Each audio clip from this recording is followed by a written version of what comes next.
para todos, eu sou Guts Tanari e nós estamos aqui em mais um Café com Aspas. Hoje com Marcelo Busoni, Maiara Alvim e Caetano Borges para debater o que faz um quadrinho ser um clássico. Começando nesse tema de pancadaria, né? Nesse tema de polêmica. Então é para liberar todas as polêmicas possíveis. Podem falar o que pensarem, o que quiserem. Mas eu acho que a gente precisa primeiro fazer uma definição. Como é que a gente tem contato primeiro com os clássicos? Talvez seja através da literatura, quando a gente ouve falar ali claramente de Machado de Assis e outros grandes autores brasileiros.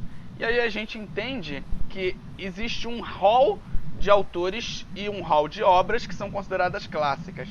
Mas como elas chegaram até ali? Para a gente poder fazer depois esse espelho, pensando em filmes, pensando em literatura, também com os quadrinhos. Maiara, representando aqui a literatura, pode dizer pra gente o que é um clássico? A gente vai encontrar várias definições de clássico, mas eu acho que quando a gente pensa nessa coisa meio do inconsciente coletivo, do que é uma obra clássica, a gente pensa logo naquelas que são mais estudadas, mais abordadas, mais adaptadas para outras mídias. E aí a gente pode se perguntar o que fez, né? Qual que é a qualidade inerente naquela obra, por qual motivo escolheram aquela obra e não a outra. Por exemplo, você citou Machado de Assis. Eu acho que é indiscutível a qualidade da obra do Machado. Porém, ele não era a única pessoa que estava escrevendo ali naquela época. Geralmente, quando a gente vai estudar literatura brasileira, a gente coloca ele ali no realismo machadiano, romance psicológico, enfim aquele povo ali do final do século XIX. Porém, ele não era o único autor que fazia esse tipo de obra naquela época. Então, o que fez ele se sobressair? Foi só o fato dele ser um autor além da média, acima da média?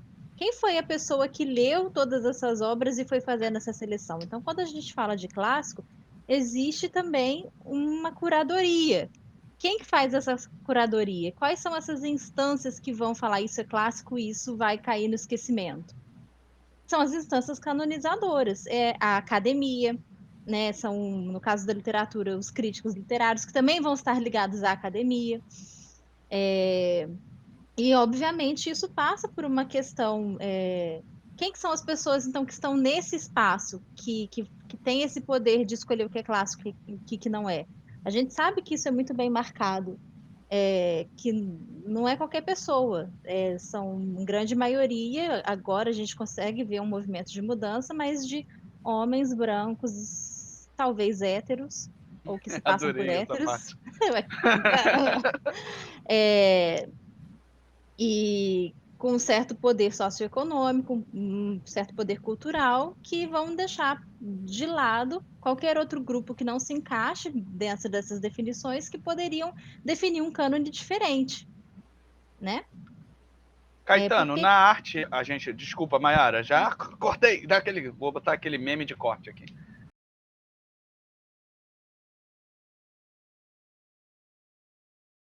Caetano, na arte a gente tem uma percepção diferente, até porque tem um movimento classicista.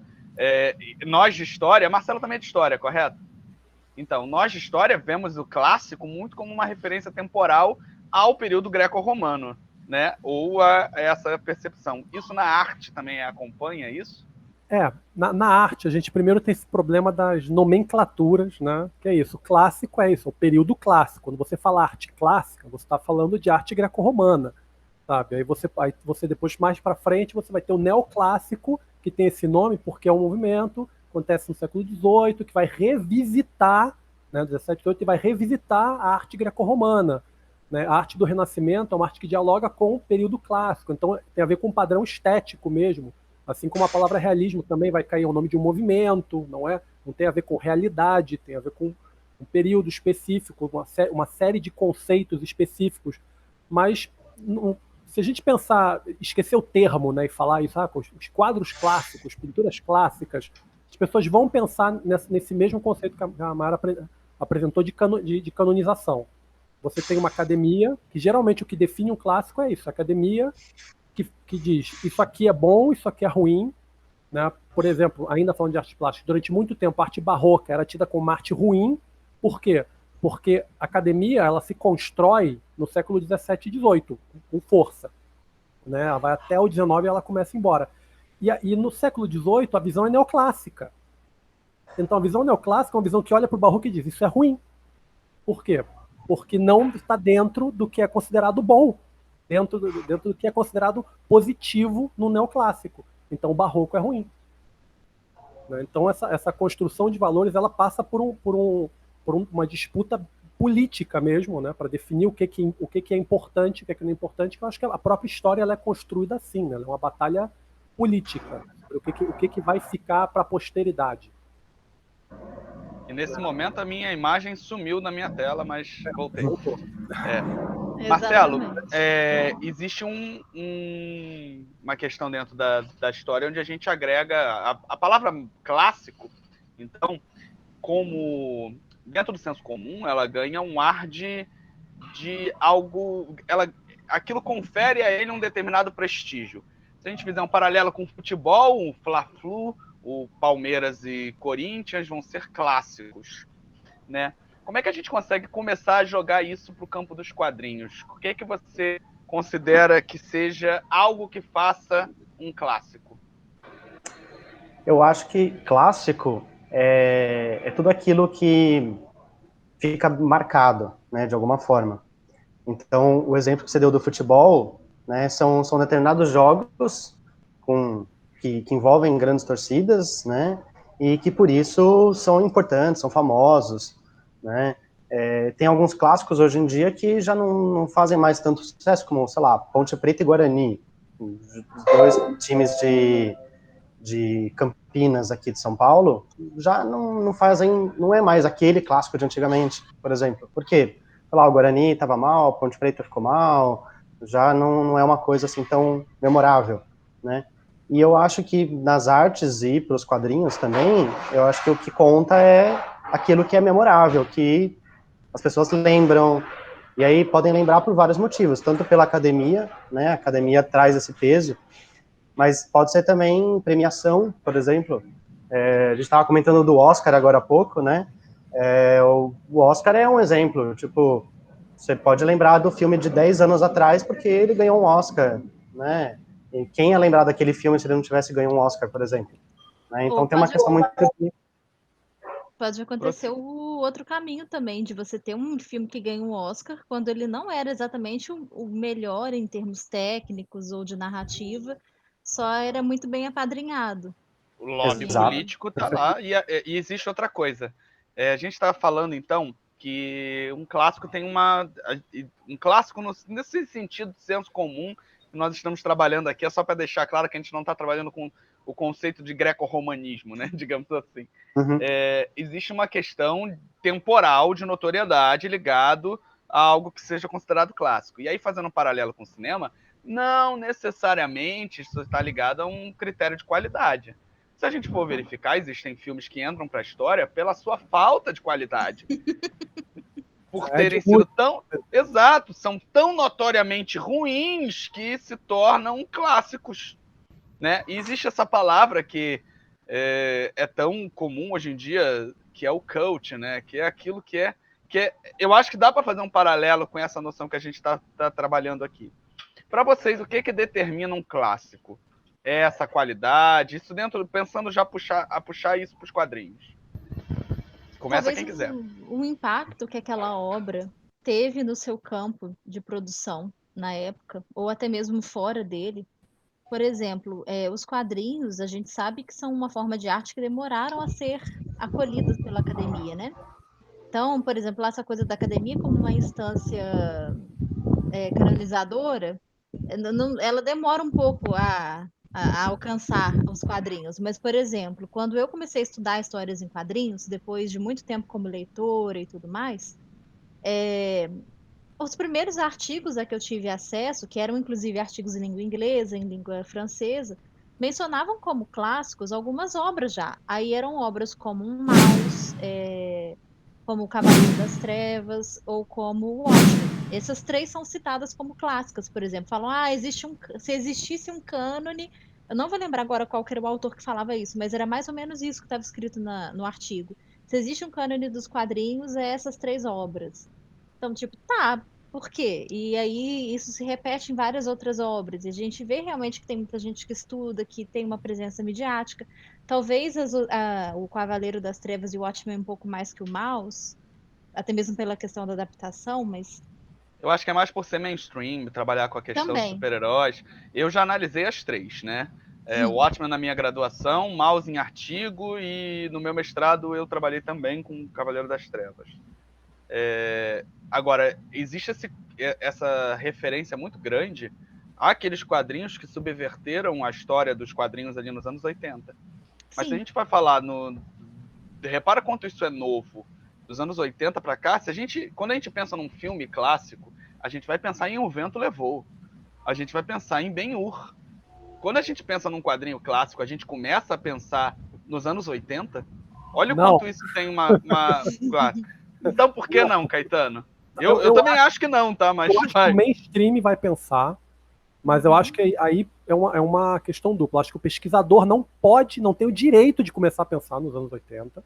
Então, se você fala pra mim, quadrinho clássico, eu vou pensar, a primeira coisa que vai vir na cabeça é Crazy Cat e Little Nemo de Slumberland. Então, pra mim, eu olho pros dois e falo, meu Deus, tem tanta coisa que a gente olha que acha revolucionário e esses caras já estavam fazendo 100 anos atrás. Essa importância, só que eles são, vamos dizer, clássicos esquecidos, porque parece que a indústria de quadrinhos existe isso desde os 80, que é quando ela começa a crescer, depois de ela fundar nos 50 e ir voltar, aí tem quebra nos 90 de novo, e nos 2000 o pessoal descobre, aí tem o cinema que faz essa indústria existir de verdade, e parece que ninguém quer olhar tão para trás, porque não teve esse processo, o processo de academicização dos quadrinhos é muito recente, e o processo do cinema como objeto de pesquisa acadêmico, ele acompanha a origem do cinema. Então já tem gente pesquisando desde o começo, mas agora o cara vai sentar pesquisar e ele ignora isso que veio antes. Porque ele a impressão que me dá é que as coisas andam junto. A pesquisa de quadrinhos começa a se consolidar, então os clássicos começam a nascer na mesma época. E repara como isso... A pré-história dos quadrinhos. Repara como isso coaduna o que a Mayara falou, o que a gente falou no início, de que a determinação do clássico muitas vezes é feita por uma academia. Se a gente pensar que a gente está vendo como clássico aquilo que a academia determina, a academia tendo começado, tendo se consolidado, digamos assim, pensando nos anos 80, ou de pessoas criadas nos anos 80, Mas esse olhar está sendo levado para isso. Gustavo, os anos 80, mais especificamente os 70, tem um marco importante para os estudos dos quadrinhos na academia, que são os estudos culturais. Sim. Que é a partir desse ponto que você tem a abertura para se trazer esse tipo de objeto para dentro. Tudo bem que muita gente antes dos anos 70 já estava pensando em histórias em quadrinhos. Aqui no Brasil a gente tem exemplos. O primeiro exemplo que me vem é o Humberto Eco, que lá na década de 60 já falava do mito do Superman. Mas isso vai se consolidar mesmo com os estudos culturais na década de 70. Então, não sei. Talvez bata com a entrada desse povo que cresceu lendo isso na academia, bata com essa onda que vem dos estudos culturais. Fala, Marcelo, fez menção. Para mim, você perguntou o que eu definiria como clássico, é um pouco mais ou menos do que o Caetano e a Mayara comentaram, né? Eu acho que não só é aquele quadrinho que foi legitimado como uma grande forma de arte, que é mais ou menos o que a Mayara comenta na fala dela, mas também aquilo que extrapolou a arte quadrinho, né, para outros meios, né, que é mais ou menos o que o Caetano falou. Então, para mim, os clássicos também são os mais antigos, sim, né, então os exemplos dele, do Crazy Cat e do Little Nemo, para mim também são clássicos, mas por que não, sei lá, falando de Brasil, Angelo Agostini. Angelo Agostini, ou, sei lá, Tico, ou, sei lá, Laerte, Los Três Amigos, por exemplo. Menino Maluquinho, Turma do Pererê, né? São Mas coisas... Se a gente chega num nível que abrange tanto, tudo vai ser clássico. Tudo que é antigo vai ser clássico. Por exemplo, Angelo de Agostini. Angelo de Agostini, eu não estou questionando a importância. E note, aqui meu papel é provocar vocês, tá? Não necessariamente eu estou defendendo a minha ideia. Deixando claro. Angelo de Agostini é sem dúvida importante. Isso não é questionado.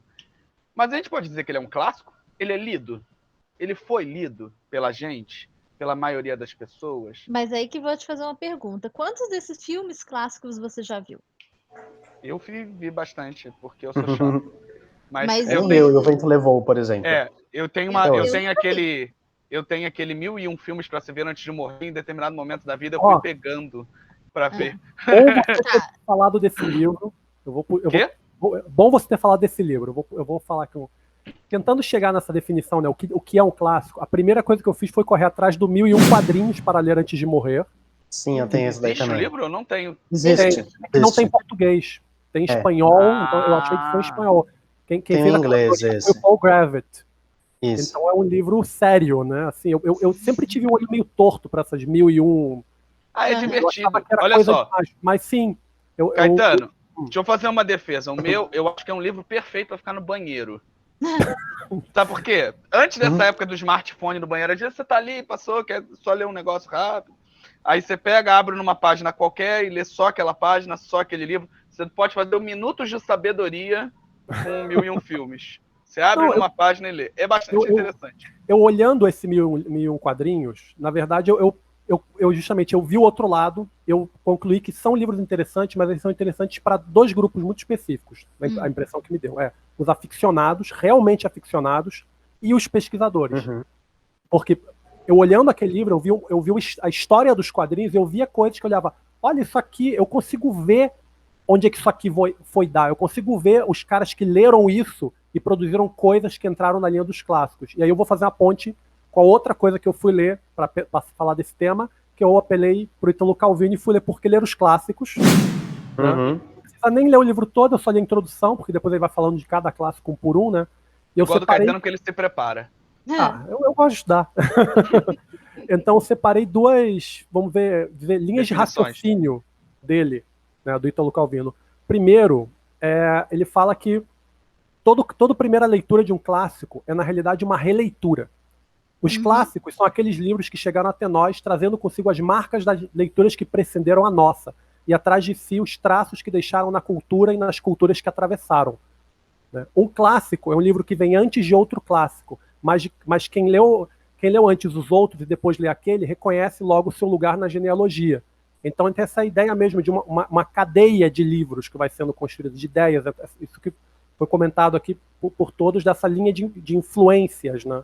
Que um clássico, ele é aquela obra que ela cria ondas, né? Se você for ler o clássico e tiver lido coisas depois, você vai olhar e vai dizer, olha, tem coisa que isso aqui importou. É igual, eu tava relendo Invencível agora, por causa da série, né, da Amazon, e eu relendo Invencível e falei, cara, isso é Dragon Ball, esse negócio dessa raça alienígena super poderosa, e você vai dizer que Dragon Ball não é importante? É importante. Há quase 50 anos que se fala desse negócio, 40, de 79, eu acho, do primeiro Dragon Ball. E tá aqui, tá sendo produzido, tá influenciando, então ele é um clássico. Dentro dessa definição, Eu acho que existem também essas narrativas base que são recicladas, que você identifica facilmente no clássico, né? Por exemplo, a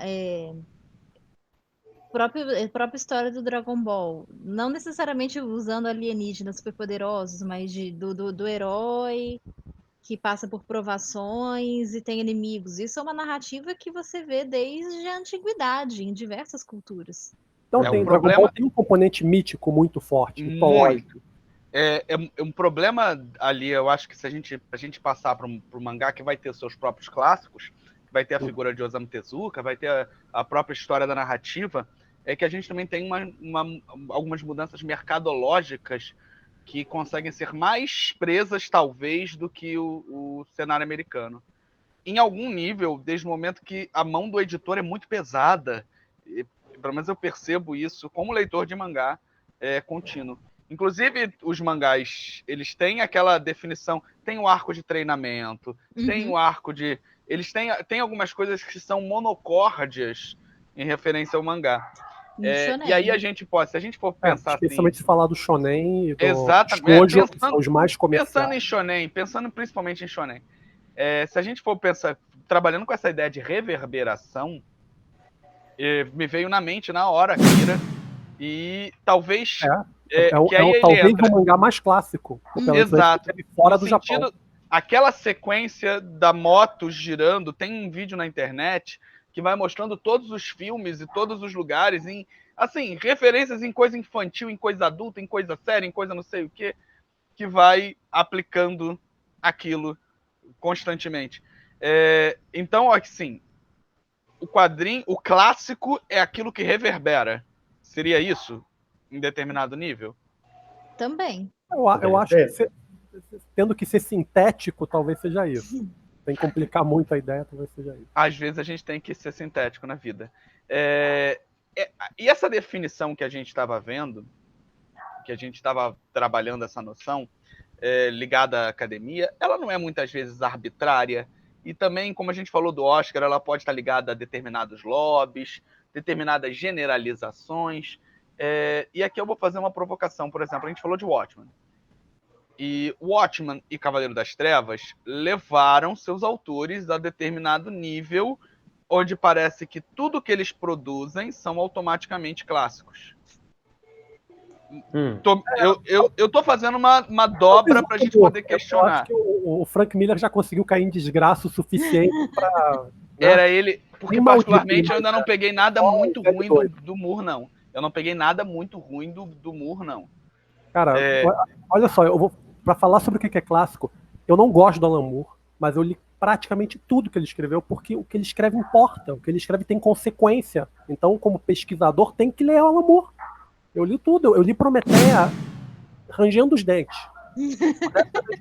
Não é uma leitura fácil. Você concorda que pode não ser do seu gosto, mas existe um trabalho, existe algo ali que às vezes a gente vê um esvaziamento em alguns autores, como é o caso do Frank Miller, que muitas vezes... O Alan Moore realmente é um cara que ele não esmoeceu a produção dele. Uhum. Que outros autores vocês me colocariam como contemporâneos, talvez? A gente pode falar em clássicos atuais, clássicos em atividade? Ou eles precisam ter esse critério do tempo? Eu acho que o critério do tempo é importante. A gente só vê reverberação com o tempo. Porque com o tempo alguém que eu sempre coloco como clássico no Brasil é Laerte, para mim. Mas Laerte tem o tempo. Mas ela continua fazendo trabalhos maravilhosos. Ela não parou de fazer trabalhos.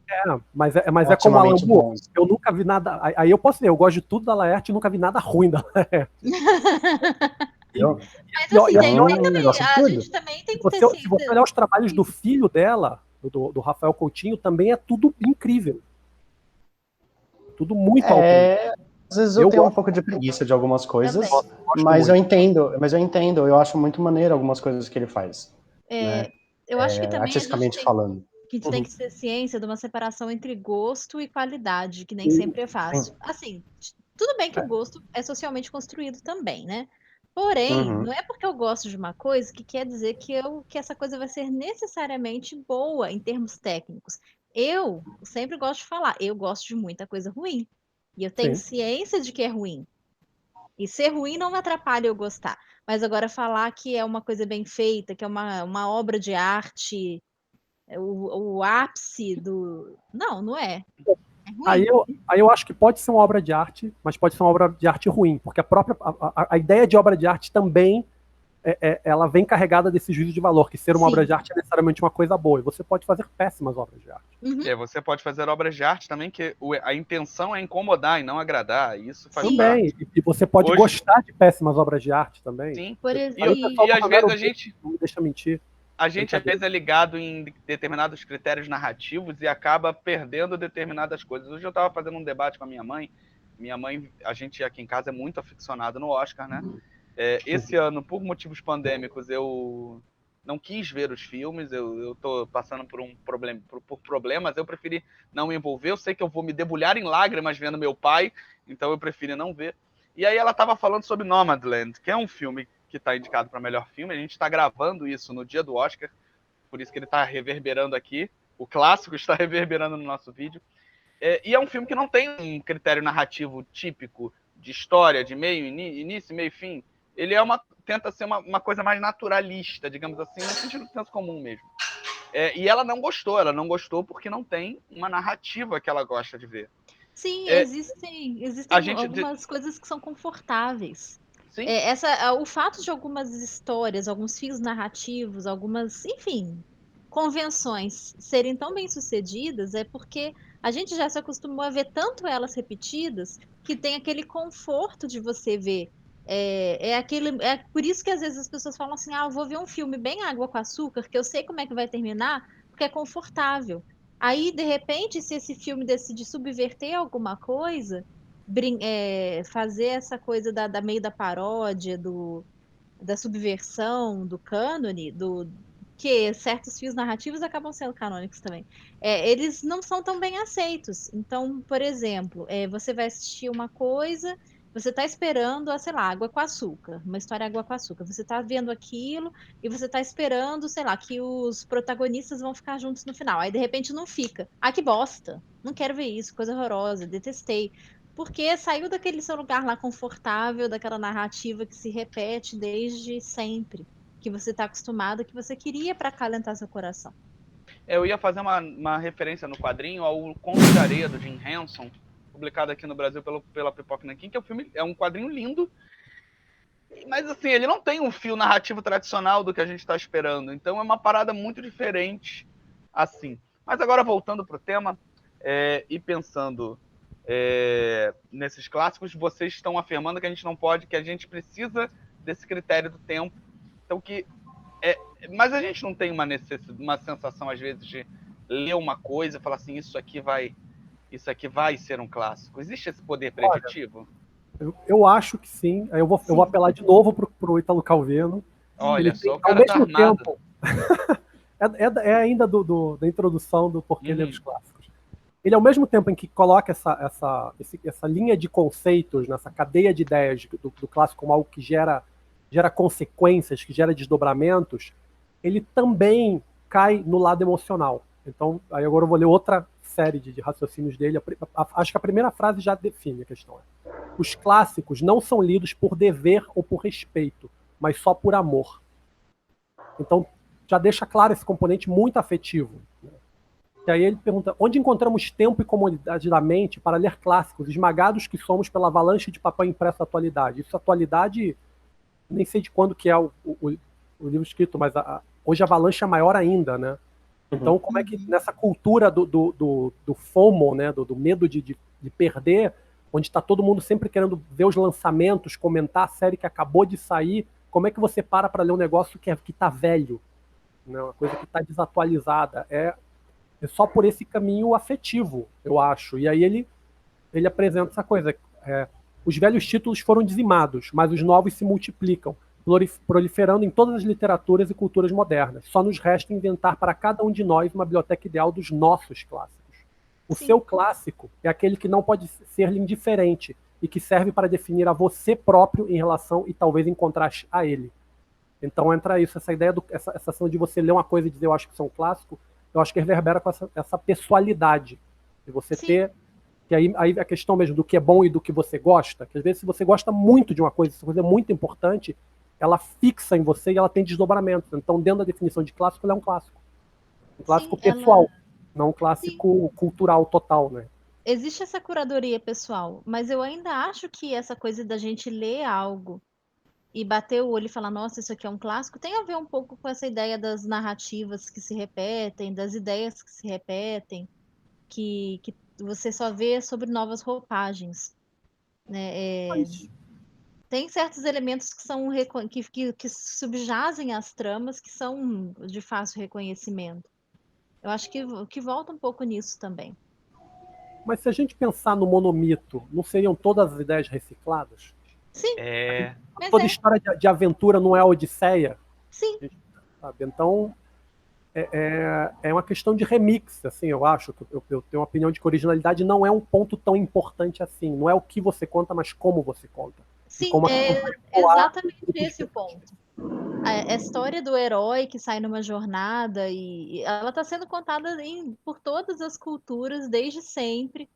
E você só tem novas roupagens. Às vezes esse herói é um grego que está lá, indo na guerra de Troia, e depois tem que voltar para casa. Às vezes esse herói é um detetive espiritual que solta laser com a mão. No Japão. Não conheceu o outro mundo por querer. E não conheceu o outro mundo por querer. Não conheci o outro mundo por querer! Às vezes esse herói sei lá, é um alien do espaço que fica de cabelo louro e super musculoso, sabe? Eu acho que se a gente outro alien do espaço que foi criado por fazendeiros no Kansas.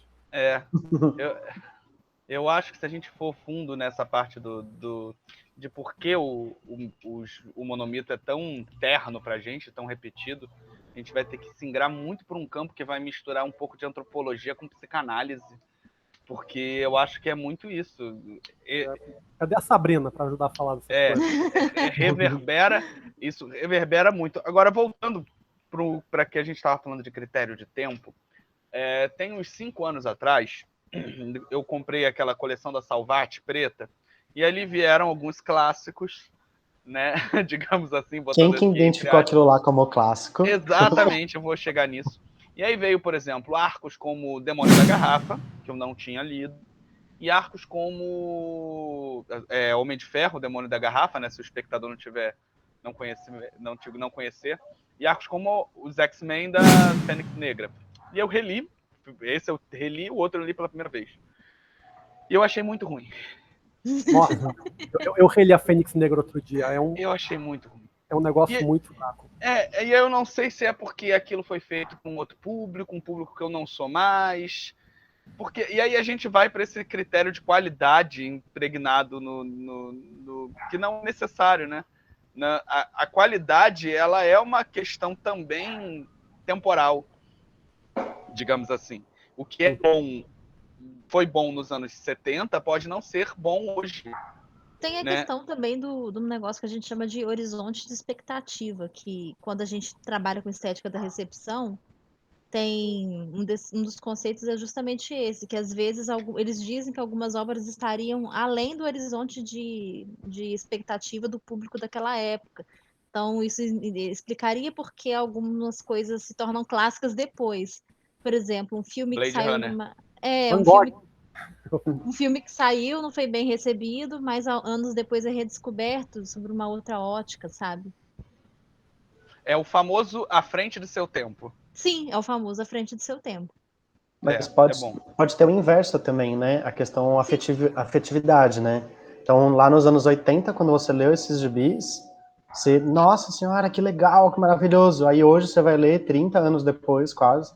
Porque naquela época reverberava na minha vida em determinado nível e agora não. É igual comer biscoito recheado depois que você é adulto, gente. O biscoito nunca então tem agora o mesmo eu faço gosto. Pergunta para todos. Nunca é tão bom. Como é que a nostalgia influencia nessa ideia do clássico? Boa, excelente. Boa. Eu acho que além de tudo isso que a gente já falou, tem o componente também de que o nosso gosto ele é basicamente formado pelas coisas que a gente vê até uma certa idade. Isso fisiologicamente falando. Tipo, as músicas que você está escutando na juventude, quando seu cérebro está se formando, são as sonoridades que você vai gostar até o fim da sua vida. Por isso que tem muita gente que fala assim, que as músicas quando eu era adolescente eram muito melhores porque é a sonoridade que você cresceu acostumado, que o seu cérebro, enfim, computou lá como bom. Eu não vou entrar nos pormenores da ciência, porque isso não é a minha área. Mas é basicamente isso também. E por isso que, por exemplo, quando você pegar o Stranger Things, é uma série que tem várias referências aos anos 80, que traz várias coisas dos anos 80, então, para as pessoas que cresceram durante os anos 80, vendo aquela estética, assistindo os filmes, enfim, que seja, que isso é muito bom. E talvez, quando a gente for reassistir, a gente vai ver que não é tão bom assim. É só mais esse componente da nostalgia, de mexer nesses lugares da nossa cabeça, abrir certas portas que trazem o quentinho, que eu tinha falado mais cedo, sabe? Marcelo, quer coisa falar que pode algo? acontecer com os quadrinhos.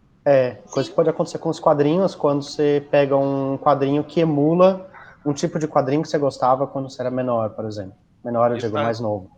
Isso está acontecendo muito, de fazerem uma estética parecida com o Super-Homem dos anos 40 e 50.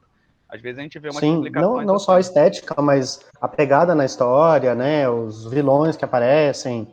Então, sei lá, o Homem-Aranha volta a enfrentar o Sexteto Sinistro, por exemplo. Tipo, pela milionésima vez vai aparecer o Sexteto Sinistro, que, sei lá, foi o vilão clássico, os vilões clássicos dele lá atrás, né? Então eu lembro eu lendo A Teia do Aranha, que eram as republicações de histórias antigas do Homem-Aranha, no ensino médio, e apareciam esses vilões. Então se eu pegar hoje o Homem-Aranha, que ele tá enfrentando o Sexteto Sinistro, eu falar, nossa, que legal, aquela galera de novo, né? E talvez eu gostasse dessas histórias de agora. E esse elemento de nostalgia, como é que ele se insere na eleição? A gente entende como é que ele se insere nessa ideia de clássicos pessoais e de clássicos sentimentais, né? Como é que ele se insere na escolha de clássicos a nível acadêmico, a nível popular, dos macroclássicos? E aí, vamos lá. Isso, até quando também não tem um critério arbitrário? Alguém falou que José de Alencar era bom, então José de Alencar é bom, e aí você tem que ler José de Alencar quando está na 4ª série. E aí, eu vou até fazer o porquê. A ideia desse vídeo surgiu num vídeo que eu gravei há algumas semanas atrás, com alunos do Fundamental, onde a gente estava falando sobre mangá. E eu perguntei para eles se eles viram o que eu chamei naquele momento de clássicos, que era Cavaleiro do Zodíaco, que era o Yu Hakusho, o próprio início de Dragon Ball, o DBzinho, né? Se eles viram aquilo, e eles não viram aquilo. Eles falaram assim, não tenho vontade Naruto, de ver, né? Hoje Naruto é um Mas clássico. eles gostam de Naruto virou clássico, virou Naruto, mas o Naruto ainda não morreu.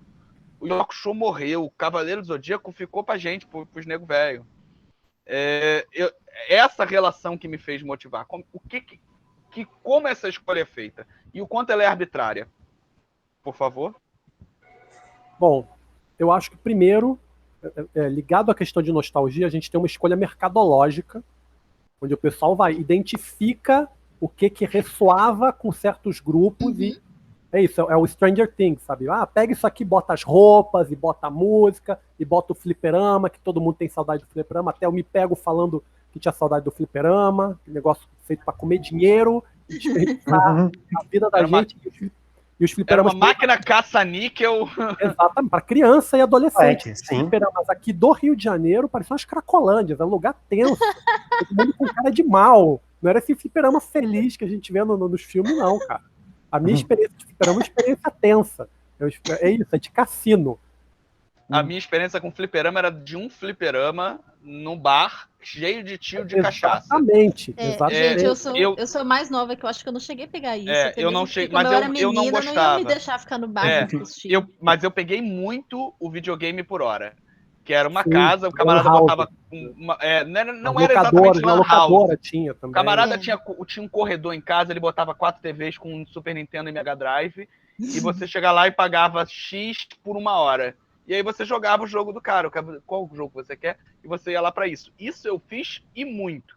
Quando eu Caracas. era jovenzinho, o pessoal ia pra Lan House jogar CS. Aí combinava, ia todo mundo... Nossa, você é muito novinha, gente. Era assim, vamos todo mundo de roupa preta. Velho aqui.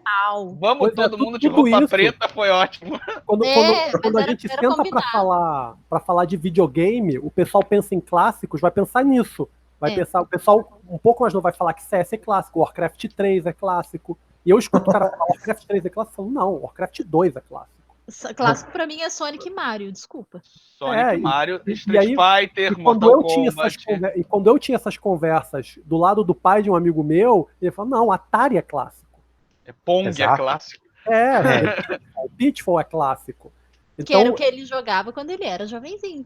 Nem tão jovenzinho assim, mas era a primeira experiência que ele tem, o registro que ele tem. É o quentinho.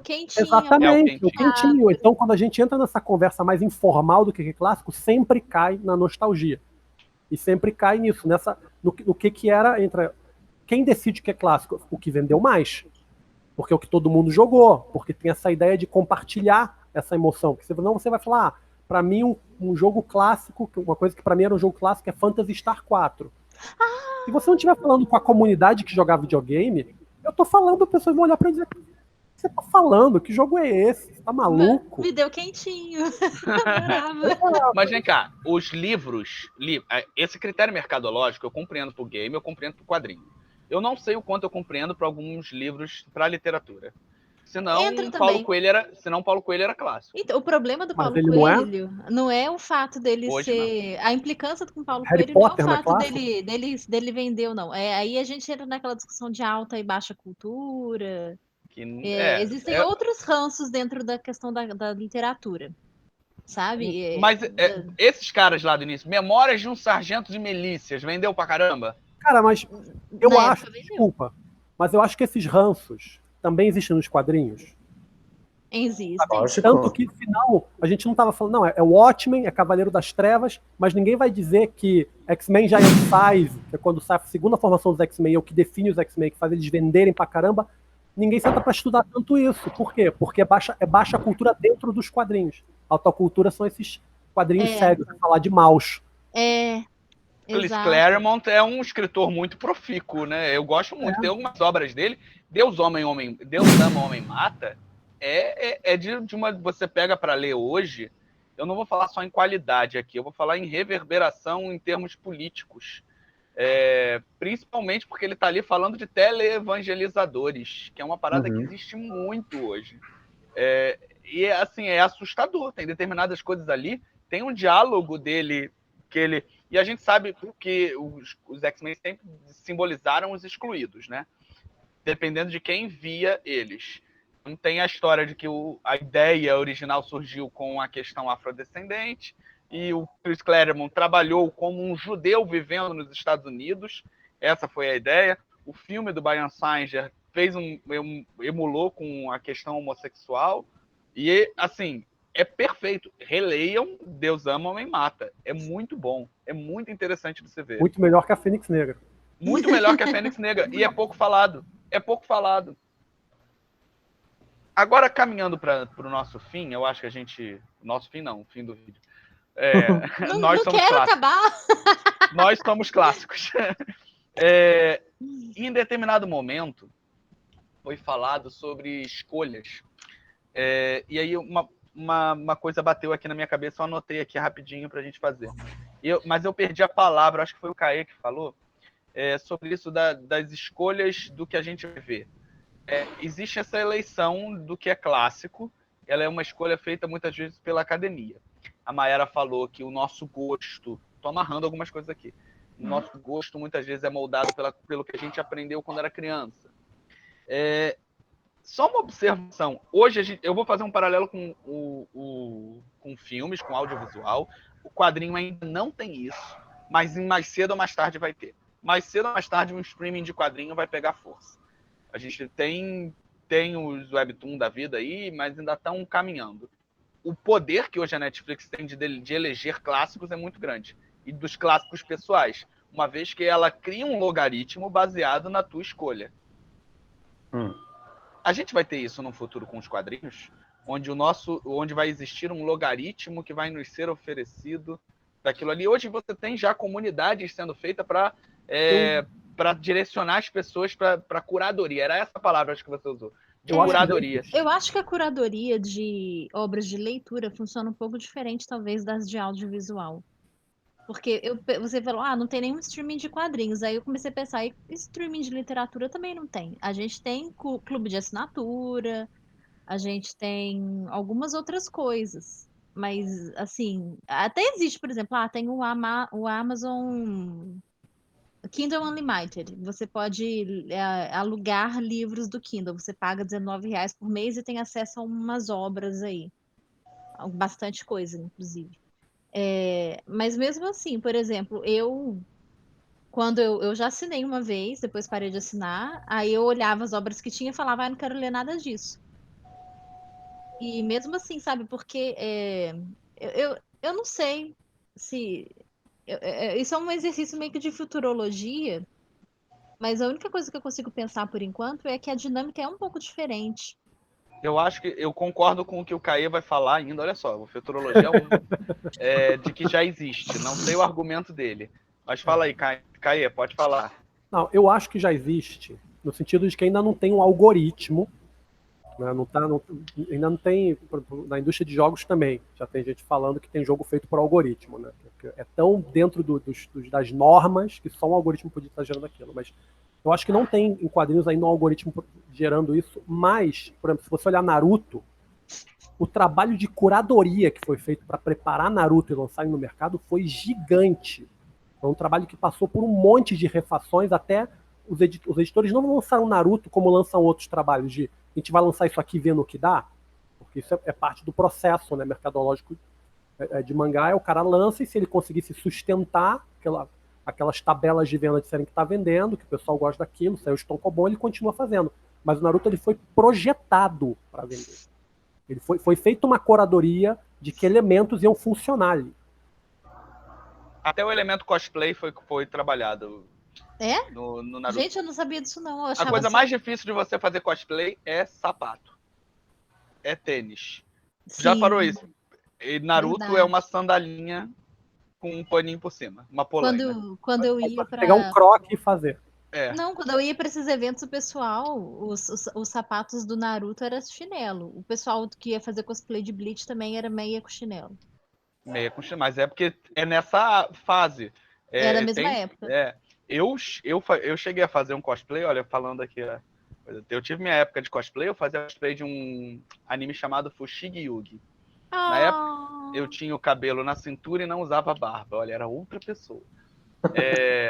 E para fazer o sapato do Imperador Hotorori foi um inferno, foi a coisa mais difícil que tinha para fazer. Eu acho, o que eu ia falar que eu já concordo, é que a gente tem um já ensaiado, que é a Amazon. Todos nós aqui compramos pela Amazon. Aí a Amazon lá embaixo oferece para você o que você quer. E muitas vezes são coisas interessantes. Já é um algoritmo. Já é um algoritmo. Os exclusivos da Amazon, eles também devem fechar esses contratos exclusivos baseado nessas vendas. Claro. É que isso ainda está engatinhando, mas em algum tempo isso vai ser feito também por logaritmo. Esse programa ficou meio apocalíptico. Eu não descartaria também o poder da viralização das redes sociais. Eu ia falar isso.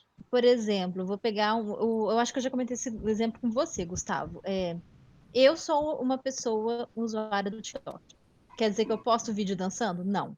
Eu sou louca. Até mesmo porque as pessoas entendem o TikTok errado. O TikTok não é vídeo de dancinha. A gente podia encerrar esse vídeo com você dançando. Não, é meme em forma de vídeo. Fica muito mais fácil a gente entender ele como um meme em forma de vídeo. E meme, se a gente pegar lá na origem da palavra, é justamente essa coisa do gene que se reproduz e viraliza.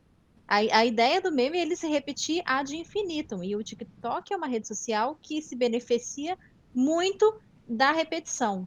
Então, não é você ser original. É justamente aquilo que a gente estava falando, de você repetir, repetir, repetir. É a dancinha? Todo mundo vai fazer a dancinha. É uma trend, sei lá, de jogar farinha na cara do seu amigo. Você vai fazer a trend.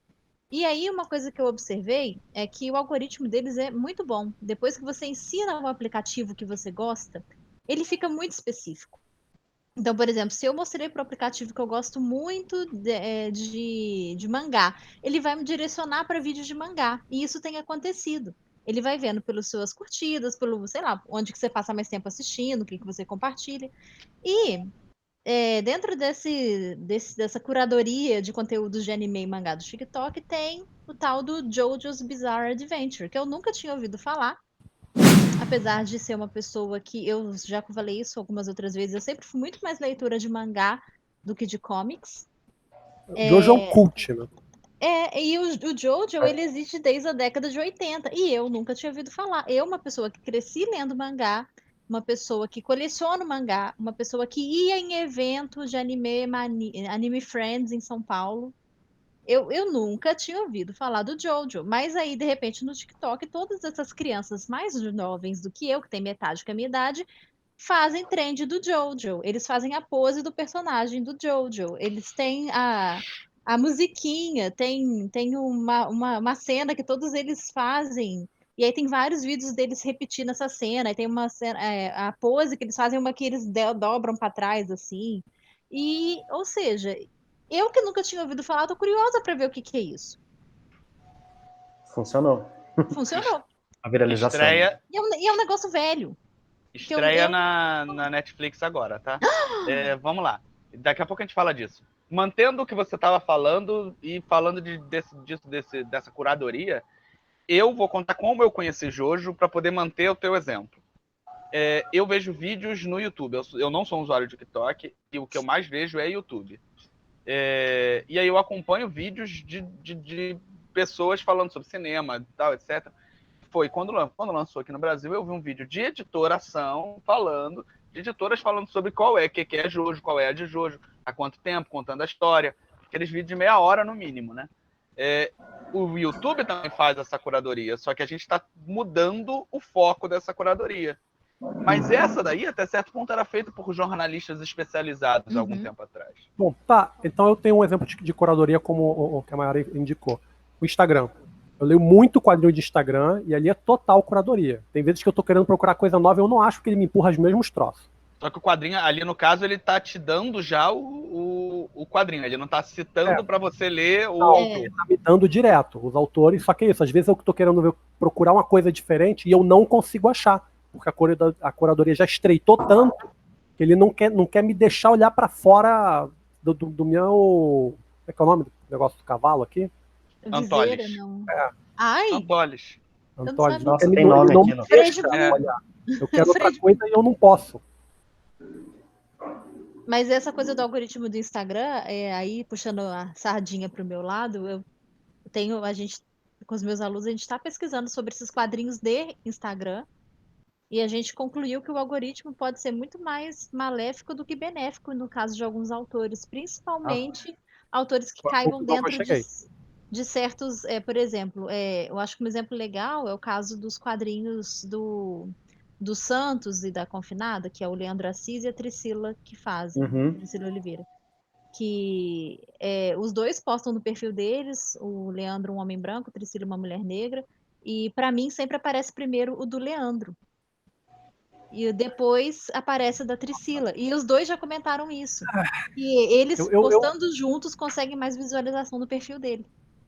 Isso é uma coisa que me deixa nervoso, mas uma vez eu tava comentando com um amigo meu, eu perguntei casualmente isso. Desculpa, cara, você usa mais o Instagram do que eu. Instagram é racista ou é impressão minha? Ele falou, não, tem estudos que mostram como pessoas negras têm menos visibilidade no Instagram. Mas o Instagram é racista ou o logaritmo fez isso porque as pessoas são racistas? Mas o logaritmo é feito por pessoas. Sim, as exatamente, são esse que é o ponto. As pessoas, o algoritmo, as pessoas ele aprende. Que programaram o logaritmo são racistas. Por isso que é importante você ter negros na programação, ter mulheres na programação, senão eles vão continuar achando que um algoritmo aprender a ser racista não é um problema. É nesse sentido. Marcelo, colabora um pouco, porque tu tá muito calado. Tu tem que interromper, porque a gente fala muito. Mas eu tô só seguindo a regra que a gente tinha colocado lá no começo, de não interromper, então eu não tô interrompendo. Não era isso. Vergonha. Não, tem hora que tem que interromper, desculpa. Se você entendeu assim. Aí eu perco o fio da meada, já não lembro mais o que eu queria comentar. Mas vocês falaram... Eu sou muito velho, pra vocês terem uma ideia. Eu não uso TikTok, eu entrei no Instagram faz 1 ano e pouco. Eu uso muito ainda blogs, tá? Eu ainda acompanho muito blogs de jornalistas especializados em quadrinhos, críticos de quadrinhos e tal. E aí um cara que eu gosto muito é o Érico Assis, que ele não é só jornalista, né? Ele escreve sobre quadrinhos, mas a principal função dele é tradução. É isso que eu ia falar. E ele teve um lançamento de um livro agora no final do ano, que é uma compilação de vários textos que ele soltou no blog da Companhia das Letras, que é a principal empregadora dele, né? E aí ele fala muito sobre a questão da mudança do mercado. Vocês estavam falando sobre se vai ter um streaming de quadrinhos. Ele acha que talvez vai ter, sim, né? Então, os quadrinhos mensais que a gente conhece, né, ou semanais, quinzenais, enfim, sei lá, aqueles que saem toda quarta-feira lá nos Estados Unidos, esses daí vão estar disponibilizados só de forma digital, provavelmente. Eu concordo. Direto. Que é uma coisa que já acontece na Coreia, por exemplo. E aí só na vai Coreia, ter os encadernados, né? E aí nas livrarias e nas gibiterias, se é que elas vão continuar existindo, só os encadernados, né, os tijolões que vão reunir esses arcos todos de história.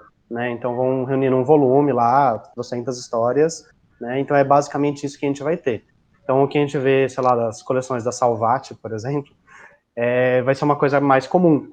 Na verdade, não vai ter mais aquele quadrinho de banca, né, que a gente está acostumado. Eu acho que não. Eu prefiro ser otimista que ainda eles vão se manter ainda por um tempo. Mas o desenvolvimento da tecnologia, a gente percebe isso daí. Na Coreia, e por que eu dou o exemplo da Coreia? Não é porque eles gostam muito de quadrinhos digitais, mas é porque eles têm como ter esses quadrinhos digitais de forma muito mais fácil. Eles têm 5G lá, eles têm uma internet absurdamente rápida. Então, para eles é tranquilo eles baixar um tijolão no celular e ler depois no celular tranquilamente. Coisa que nos Estados Unidos está chegando isso daí agora, então também está se popularizando os quadrinhos digitais, e daqui a pouco no resto do mundo. Se a gente parar pra pensar, ó, a indústria pirata já antecipou tudo, porque se antes do streaming a gente tinha o Pirate Bay, antes do streaming de quadrinhos a gente tinha os scanlations. Mas Sim, foi sim. o que acabou, o que fez o mercado superar, ou pelo menos administrar melhor, mercado de audiovisual, a pirataria, foi o streaming. Quando Uhum. você recebe na sua casa com qualidade, você não baixa. Ou você baixa menos. A última vez que eu baixei o Exato. CD, a última CD que eu baixei foi em 2014. Pelo O que Fora aconteceu de em Shared. 2000 O que aconteceu em 2014? Eu assinei o Spotify. Eu a mesma coisa. Agora, eu acho que existe. O problema é que o quadrinho ele ainda tá ligado a uma questão fetichista. Sim. Você quer ouvir a música, mas você não precisa ter. Deixa eu só completar, Caetano. Você não precisa ter o CD. Você não precisa ter a coleção completa. A não ser que você seja muito fã, e aí você vai ter a coleção completa do ER de todas as temporadas. O quadrinho, ele ainda tá ligado muito a uma questão fetichista do ter o volume físico. Por isso que eu acho que vai acontecer também. algo parecido. A literatura também, cheiro de livro. Cheiro de livro é tudo. Bom, Pra eu mim tenho vai acontecer. rinite, então pra mim, Cheiro de livro novo. Pra mim vai acontecer é isso. A gente vai ter o digital no serial e coisas importantes, e aí isso talvez vaporize ainda mais a noção de clássico. Aí coisas importantes vão vir em encadernados fechados. Tá, então agora eu vou. Bom, primeiro eu acho que é exatamente isso que o Marcelo falou, que você está falando agora, que vai. O serializado vai para o digital e depois vai sair a impressão de qualidade do que vendeu, o que leva. Aí eu vou fazer um paralelo com a indústria de videogame, que é uma indústria que eu acompanho bastante, que atualmente está num momento onde o pessoal está desesperado em como que a história dos videogames está se perdendo. Porque, especialmente desde o momento em que os jogos passaram a ser digitais, que essa é uma indústria que hoje em dia só compra o jogo, só compra mídia, quem tem o fetiche. Sim. Né? Eu jogo muito videogame, eu não tenho sequer leitor de DVD no meu computador. Não tem. Sim. É tudo baixado. Você compra pelo stream, pelo... Exatamente, eu compro por Steam, serviço aliás. que eu baixo. Né? Tem Steam, tem a Epic, a própria Amazon agora tem, dentro do Amazon Prime tem um serviço de jogos. Sim. Aí isso indo para os consoles, dentro da Xbox tinha a sua própria, do PlayStation tem a sua própria. O meu PlayStation 3 que não tem um jogo físico. Não tem nenhum jogo físico. É tudo. Saudade daquela caixa de Atari. O meu irmão, por exemplo, que também é... O meu irmão, ele não apenas gosta de jogos, ele é mestre trabalhando sobre jogos. O que eu fiz com quadrinhos, ele fez com videogame. Ele espera os jogos saírem na mídia digital, na mídia, enfim, para baixar no computador, que é assim, tal jogo saiu para PlayStation.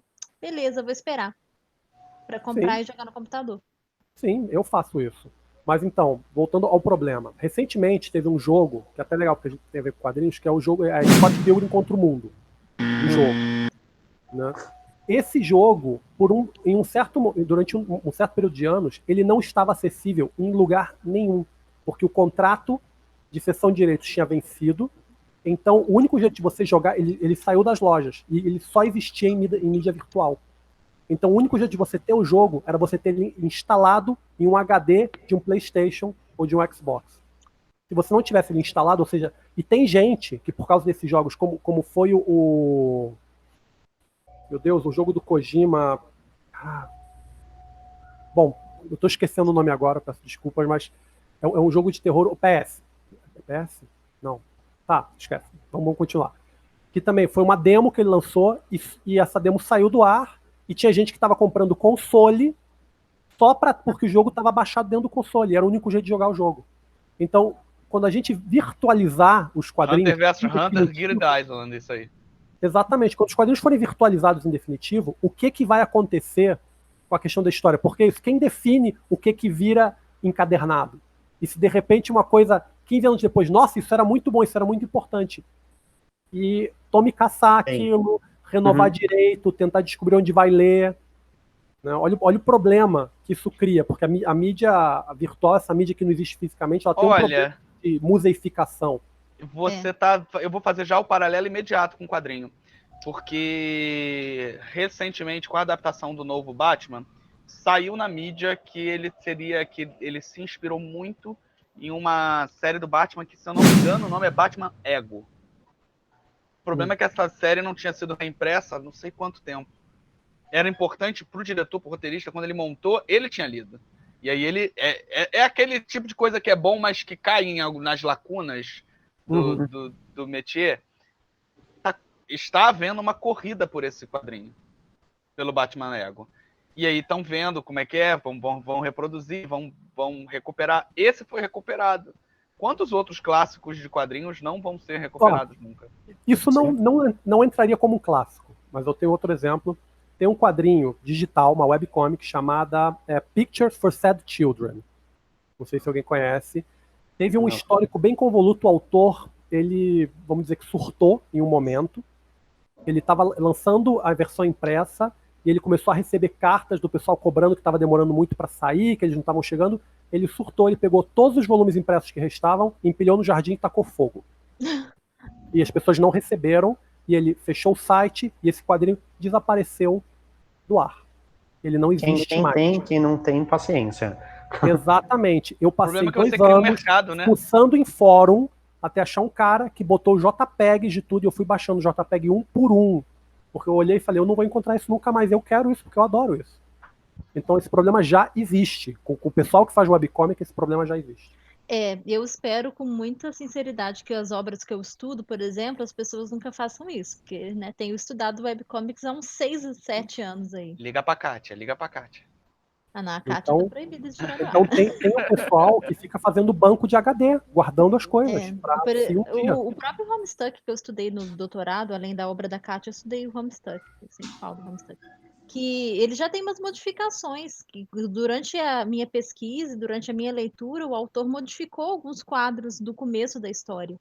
É um George Lucas, acontece esse tipo de coisa agora no quadrinho também, com essa possibilidade aberta.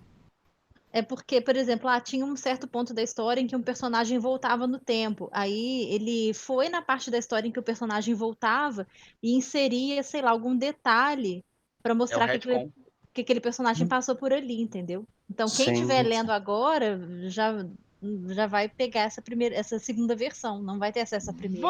Vamos caminhar vamos fechar, né? Solicitar que a gente faça alguma conclusão, se a gente pode chegar a isso, né? O que é um quadrinho clássico, gente? O que a gente concluiu com o bate-papo? Marcelo, vamos lá. A gente não tá Eu perguntei o quê? Eu não perguntei qual. Porque qual seria mais briga? Sim. Não, eu acho que, juntando muito do que já foi falado, né?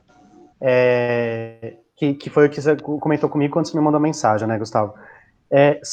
Para ele ser clássico, é uma junção de vários fatores. Então, a gente viu que tem que ser popular, tem que extrapolar a mídia quadrinhos, tem que ter uma qualidade relativamente alta, uma mudança de paradigma, por exemplo, dentro da história dos quadrinhos, né? São alguns fatores que fazem com que um quadrinho se torne clássico. E isso pode ser desde um Angelo Agostini lá atrás, que há controvérsia se ele seria ou não clássico, até, sei lá, a Image nos anos 90, por exemplo, se aqueles quadrinhos lá são clássicos ou não. Eu acho que sempre vai haver controvérsia. Então, pessoal, agora para terminar, né, já que a gente já chegou às nossas conclusões, eu vou pedir para cada um de vocês, já que a gente falou aqui durante o processo dos nossos quadrinhos clássicos, desses clássicos pessoais, e aqui é aberto, você pode concordar, você pode discordar, quais são os quadrinhos clássicos de vocês? Começando com a Mayara. Porque 3? Pode ser 1, 2, 3, pode ser o que você quiser. Eu vou tentar falar 3, então, assim, que nessa coisa do clássico pessoal, algo que marcou. Eu vou escolher Fruits Basket, que foi uma coisa que eu li quando eu comecei a colecionar quadrinhos. Foi muito importante, me acompanhou na minha transição da adolescência para a idade adulta, e eu acho que é uma história bonita, uma história atemporal, todos deveriam ler. Em seguida, ainda vou citar outro mangá, Yu Yu Hakusho, que entra também na minha lista dos clássicos pessoais. Também é uma história que, apesar dela ser eu acho que ela tem mais ou menos a mesma idade que eu, mas eu tive contato com ela na adolescência, não foi durante a infância, igual muitas pessoas viram o anime na infância, eu não cheguei a ver. Mas é uma história que eu gosto muito também. Foi o primeiro mangá que eu colecionei. E eu tenho até hoje as edições quando a JBC lançava meio Tacubon, que era Idem. R$4,90. Nosso gosto E, parece muito, Mayara. e um outro clássico, e aí já é uma coisa que já veio da minha idade, mais para minha idade adulta, que nem eu falei, eu não lia comics quando eu era mais jovem, eu lia mangá. E aí eu vou citar o Sandman, que eu fui ler depois de entrar na faculdade já, por indicação de um amigo. Eu fui fazer letras e eu falava, cheguei na faculdade de letras falando que eu gostava muito de quadrinhos, que eu queria estudar quadrinhos. Como estudar quadrinhos? Aí um amigo falou que para eu procurar o Neil Gaiman, para eu procurar o Sandman, que tinha algumas coisas, algumas coisas com a literatura, com o clássico, inclusive, e foi um caso de amor, como vocês devem perceber aqui, né? A minha edição, essa já é uma edição compilada que saiu, acho que é de 2009, o Absolute Sandman, toda Calhamaço. marcada. Inclusive a minha já está bem judiada porque eu fiz a minha monografia da graduação sobre o Sandman e a minha tese, minha dissertação de mestrado também. E aí depois eu cansei do Sandman, deixei ele de lado por um bom tempo. Não é bem cansou, né? Você deixou ele descansar. Deixei ele descansar, mas ele eu acho que, até pensando nessa coisa de quadrinhos que marcaram época, para mim ele é um grande exemplo. Pensando nesse contexto de quadrinhos ocidentais, eu acho que ele se encaixa. Marcelo, com você. Bom, toda vez que tem essa lista, ela muda muito. É que nem minha lista dos 3 melhores filmes, as 3 melhores músicas, a mesma coisa com quadrinhos. E aí eu estava aqui pensando quais quadrinhos eu ia colocar nessa minha relação de clássicos. E eu vou seguir uma questão afetiva, tá? Então, meu primeiro quadrinho clássico é o Hulk número 4, da Editora Abril, que foi o primeiro quadrinho de super-herói que eu li, eu era pequeno ainda. E, assim, é muito curioso porque mostra que eu já lia tudo quanto é tipo de quadrinho desde pequeno. Eu aprendi a ler lendo quadrinhos. Eu não li só Turma da Mônica quando eu era pequeno, né, que todo mundo fala, aprendi a ler com Turma da Mônica. Não. Eu assinei Turma da Mônica, inclusive, quando eu era pequeno, tal, mas eu li muitas outras coisas. E o Hulk número 4, que é um que ele vai para uma ilha deserta, meio Robinson Crusoe, tal, querendo fugir do mundo. Foi uma história marcante para mim. Depois eu colocaria Sandman também, porque foi o quadrinho adulto que eu li na época do ensino médio, quando eu comecei a ler esses quadrinhos da Vertigo e tudo mais. E eu fui atrás, né, como ele estava sendo relançado na época, mas eu fui atrás das edições antigas até conseguir completar a coleção. Então foi um processo, né, que são 75 edições. Se você completar isso daí, eu tenho algumas soltas, algumas encadernadas, algumas em inglês, inclusive, porque quando eu viajei para fora, eu acabei trazendo algumas outras. Então, para mim, Sandman é outra. E uma outra que eu já citei já aqui outras vezes, né, é Laerte. E aí eu poderia colocar qualquer um, mas já que eu tenho que escolher alguma coisa da Laerte, eu vou colocar Deus, da Laerte, as seleções de tiras de Deus, da Laerte, porque inclusive faz parte do meu mestrado. E então são os meus clássicos, esses 3. Caetano com 1 milhão de quadrinhos, escolha 3. Eu fiz uma curadoria de 3, assim, por um aspecto totalmente emocional. Se eu quisesse ser mais chique, eu citaria que minha mãe me mostrou Mafalda e Asterix quando eu tinha 3 anos de idade, que o pessoal aprendeu a ler com Turma da Mônica, eu aprendi a ler com Mafalda e Asterix. Mas, por mais que eu goste muito desses quadrinhos, esses não são os meus clássicos. O primeiro não é um volume, porque é um arco, que é a fase dos X-Men na Austrália, porque eu li quando eu era bem pequeno, né? Eu devia ter uns 8 anos, 7, 8 anos, quando eu li essa fase, uma fase que me marcou muito. É engraçado que o Marcelo falou que eu retroativamente fui descobrir que Hulk também está dentro dos meus clássicos. Quando eu fui rever quadrinhos de super-herói que eu gosto muito, eu vi que tem uma quantidade enorme de histórias do Hulk. E eu nunca achei que eu gostava do Hulk. Mas aí depois você começa a fazer engenharia reversa, você descobre que, na verdade, eu sempre gostei dos monstros. Então, eles também estão dentro desse grupo dos heróis monstros, dos heróis rejeitados, né? Mas tentando falar de edições específicas, então, eu termino falando de alguma coisa dos X-Men. Isso aqui não dá para ler porque a capa é em dourado, como vocês podem ver, né? Isso aqui é Geração X da Era do Apocalipse. Essa edição é em inglês.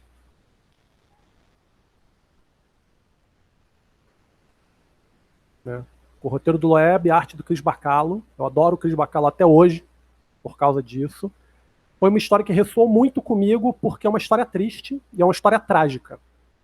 E eu li isso, eu devia ter uns 15 anos, pouco menos. Eu não esperava que eu fosse encontrar isso numa história de super-herói. Uma história trágica, uma história onde os heróis morrem no final.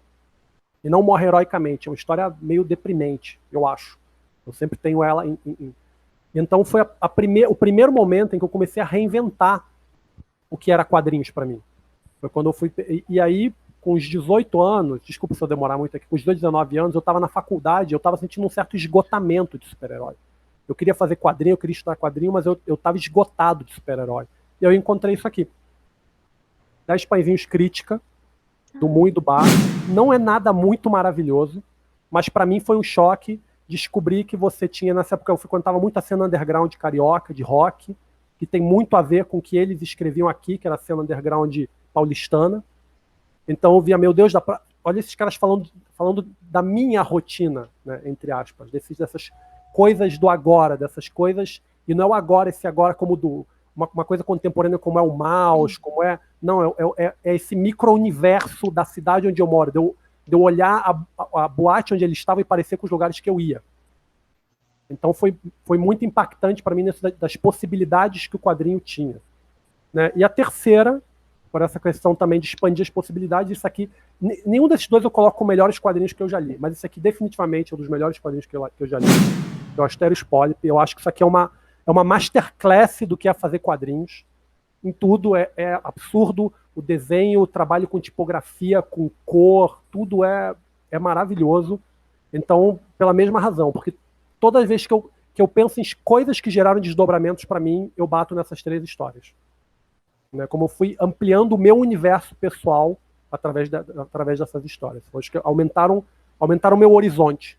Né? Se eu tentar simplificar, os quadrinhos mais importantes para mim são os que terminaram ampliando o meu horizonte.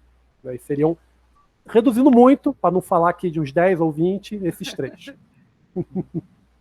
É porque também, senão esse vídeo vai ficar com 1h30. Eu vou falar, o meu critério é a partir do que me tirou o fôlego. Eu não consigo eleger quais são os quadrinhos mais maravilhosos da minha vida. Eu não consigo eleger isso. Não consigo nem eleger personagem qual personagem você mais gosta em tal série. É difícil demais para mim isso. Porque às vezes eu me apego mais à narrativa do que à série. Né? Então é mais raro. Tá ficando muito. Eu tô com a luz apagada, só tô com a minha luz aqui. Tá meio fantasmagórico, mas tá no clima e a gente tá terminando. Então eu vou pegar volumes que quando eu fechei, eu senti uma porrada. Eu senti um impacto. E me tirou o fôlego, partindo para locais diferentes. Um tá cá em cima, eu não preferi não levantar para pegar, que é o do Inferno do Alan Moore. Quando eu terminei do Inferno do Alan Moore, eu senti um impacto. Ainda mais que o início tem um ou outro capítulo que eu falei, gente, isso não tem nada a ver. Quando chega no final e ele mostra o que tinha a ver, foi uma porrada. Engraçado que eu acho que todos eles eu li depois de adulto. O segundo que eu vou indicar é Monster, do Naoki Urasawa.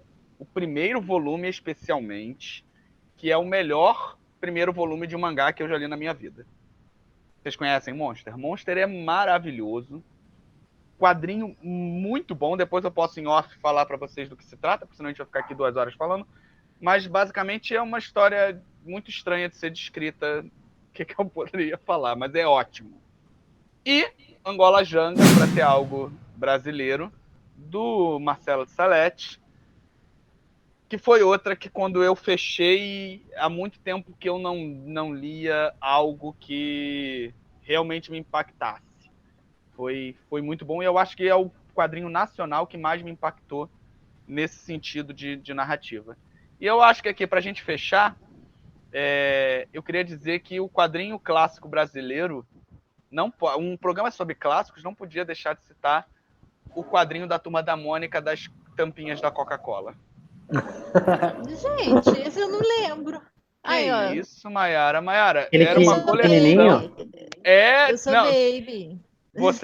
Você tinha que juntar as tampinhas para poder trocar por uma revistinha da Coca-Cola. E aí você tinha uma com a cara da Magali, uma com a cara do Cascão, uma com a cara do Cebolinha.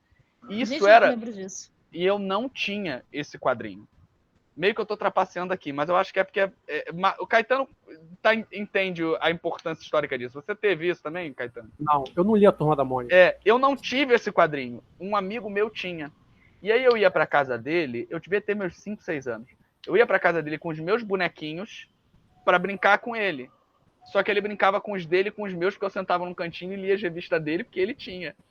Eu nunca tive a família não comprou, não juntou, tinha que juntar muita chapinha. A gente não bebia tanto refrigerante na época. E aí, eu espero que você que está aí do outro lado da tela, você espectador, tenha gostado desse nosso debate, que eu não sei se chegou a algum lugar, mas nós tentamos, nós conversamos sobre quadrinhos clássicos, sobre essa temática, que com certeza nunca estará esgotada.